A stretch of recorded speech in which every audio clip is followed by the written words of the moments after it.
Hello বন্ধুরা, প্রিয়া ইপসা কিচেনে তোমাদের সবাইকে স্বাগত। এখন প্রচণ্ড গরম পড়েছে। এই গরমে দেখবে সবসময় আমরা শুধু জল খেয়ে উঠতে পারি না। টক দই আমাদের শরীরের পক্ষে ভীষণ উপকারী। তাই টক দই দিয়ে আমি তোমাদের সাথে শেয়ার করছি মশালা ছাঁচ। এই মশালা ছাঁচ রেসিপিটা ভালো লাগলে প্লিজ আমার চ্যানেলটিকে লাইক, কমেন্ট ও সাবস্ক্রাইব করে দিও। মিক্সির জারে নিয়ে নিলাম 1 মুঠ ধনেপাতা, আর দিচ্ছি হাফ মুঠের মতন, মানে যতটা ধনেপাতা নেবে তার অর্ধেক পুদিনা পাতা দিয়ে দিলাম একটা কাঁচা লঙ্কা। অল্প একটু জল দিয়ে এটার একটা পেস্ট বানিয়ে নেব। এবারে এই পেস্টটার মধ্যে আমি দিয়ে দিচ্ছি 200 গ্রামের মতন টক দই।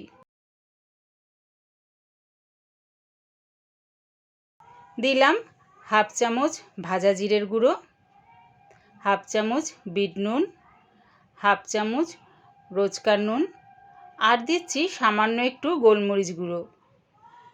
দিলাম 1 গ্লাসের মতন জল। সব কিছু দিয়ে এটাও ব্লেন্ড করে নিলাম। দেখো মশালা ছাঁচটা আমার রেডি হয়ে গেছে। এবারে এটা আমি পরিবেশন করে নেব। যদি দেখো ছাঁচটা বেশ ঘন হয়েছে তাহলে এর মধ্যে একটু ঠান্ডা জল ব্যবহার করতে পারো।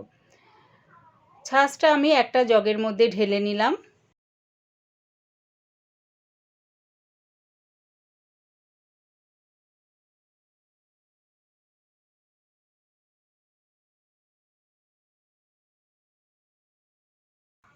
এবারে দুটো কাচের গ্লাসের মধ্যে দিয়ে দিচ্ছি বরফ কুচি।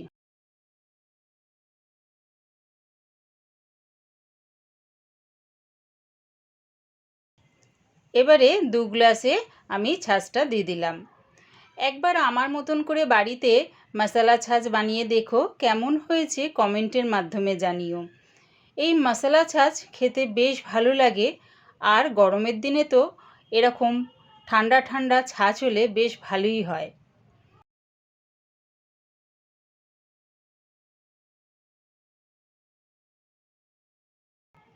দু গ্লাসে আমি ভর্তি করে মশালা ছাঁচ দিয়ে দিলাম। ওপর দিয়ে দেখো একটু স্প্রিঙ্কেল করে ভাজা জিরের গুঁড়ো দিয়ে দিচ্ছি, আর গার্নিশিংয়ের জন্য দিয়ে দিলাম পুদিনা পাতা।